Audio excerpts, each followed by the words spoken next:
استخارہ کہتے ہیں خیر طلب کرنے کو. یہ باب استفعال سے جب کوئی آتا ہے، استنصار مدد حاصل کرنا، مدد لینا. استخارہ خیر طلب کرنا، خیر حاصل کرنا. اور اس کی ایک دعا جو ہے وہ ایسی ہے کہ جو حضور نے، صحابہ کہتے ہیں، ہمیں ایسے سکھائی جیسے قرآن، یعنی اتنے اہتمام کے ساتھ وہ دعا سکھائی.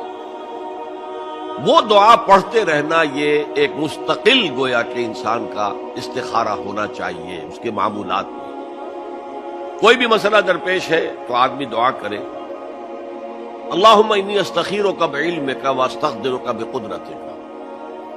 اے اللہ، میں تیرے علم سے خیر مانگتا ہوں اور تیری جو قدرت ہے اسی سے قدرت چاہتا ہوں کہ مجھے بھی کچھ طاقت حاصل ہو جائے. اللہم انی استخیرک بعلمک واستقدرک بقدرتک واسألک من فضلک العظیم، اور مانگتا ہوں تجھ سے تیرا بہت بڑا فضل. اللہم ان کنت تعلم ان ھذا الامر خیر لی فی دینی ومعاشی وعاقبۃ امری.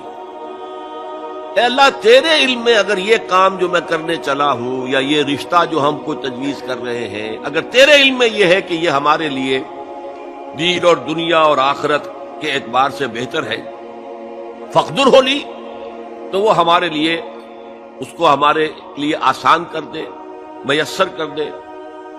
میسر ہو لی، اسے ہمارے لیے آسان کر دے. ثم بارک لی فی، اور پھر اس میں ہمیں برکتیں عطا فرما.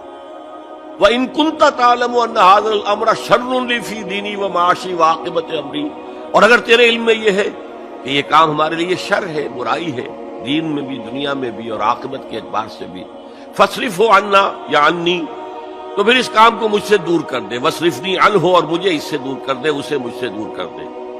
وَاقْدُرْ لِي الْخَيْرَ حَيْثُ كَانَ ثُمَّ أَرْضِنِي بِهِ، اور اللہ خیر جہاں بھی ہو تیرے علم میں وہ ہمارے مقدر میں کر دے، اور پھر ہمیں اس کے اوپر راضی بھی کر دے. تو یہ استخارہ تو بہت ہی عمدہ بات ہے، اور یہ تو ہمیں اکثر معاملے میں